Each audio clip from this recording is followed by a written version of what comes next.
Tailoring అంటే కుట్టు పని అని చాలా చిన్న చూపు చూస్తూ ఉంటారు చాలా వరకు. టైలరింగ్ అంటే చాలా చిన్న మ్యాటర్ కాదండి, చాలా పెద్ద విషయం. Equal to engineering. ఇంజనీర్ ఏం చేస్తాడో తెలుసా? ఇటుకతో ఒక బిల్డింగ్ కడతాడు. ఆ బిల్డింగ్ కట్టిన తర్వాత ఇంత బ్యూటిఫుల్గా ఉంటుంది.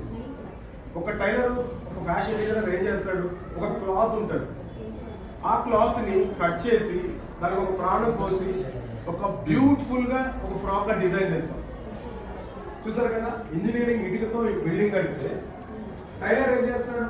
క్లాత్తో డిఫరెంట్ డిజైన్స్ తయారు చేస్తాడు. అందరు కుట్టుపని అని ఎంత తక్కువగా అనుకోకూడదు ఎవ్వరు కూడా. అదొక ఆర్ట్. మీ టైలరింగ్ కోర్స్ అనేది మీరు జాయిన్ అయినప్పటి నుంచి కంటిన్యూ చేయండి.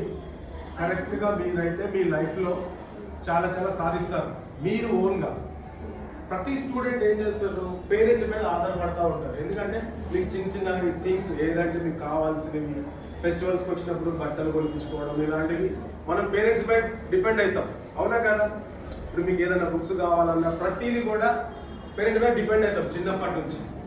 మనం ఒక ఏజ్ అంటే ఒక కాలేజ్కి వచ్చేసరికి ఇప్పటి నుంచే మీరు ఈ యొక్క స్టిచ్చింగ్ మీద కాన్సన్ట్రేషన్ పెడితే మీరు ఒక ఏజ్ ఒక 18+ వచ్చేసరికి మీరు ఓన్గా కూడా క్రియేట్ చేసుకోవచ్చు మీ లైఫ్ని. అర్థమైందా?